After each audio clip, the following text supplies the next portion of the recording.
We start with a developing story in South Spokane. A Spokane woman faces premeditated murder charges for shooting her estranged husband. Good evening, I'm John Langler. Autumn Wells is off tonight. It happened at the couple's home in the 1600 block of South Maple on the South Hill. And that's where KXLY4's Erik Loney is live with the story. Erik.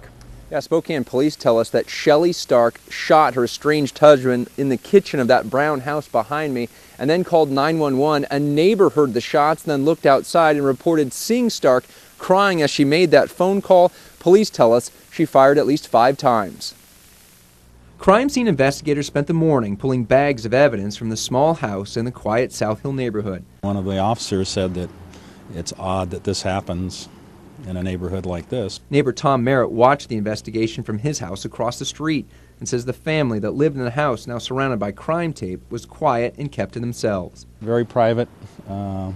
We see them come in and out.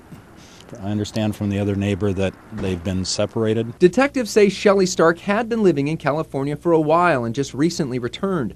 Court records show she filed for divorce from her husband, Dale Stark, 2 months ago. Police say the two were together last night at their South Maple Street home when their son showed up and served his dad with a temporary restraining order. Police say Dale Stark refused to leave, so the son did, and the 17-year-old reportedly heard at least 5 shots ring out before he drove away. A crying Shelly Stark called 911 to report she just shot her estranged husband. It's shocking. I would never have expected it. Next-door neighbor Bill Lee says the Starks were quiet and polite.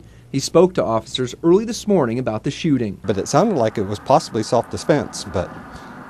And that was according to the police officer? Yes. When we asked major crimes detectives if the shooting was self-defense, Sergeant Joe Peterson told us it appears this was premeditated murder. She's been not real cooperative with us, and so she's decided not to talk to us anymore at this point, so we're working on all those angles.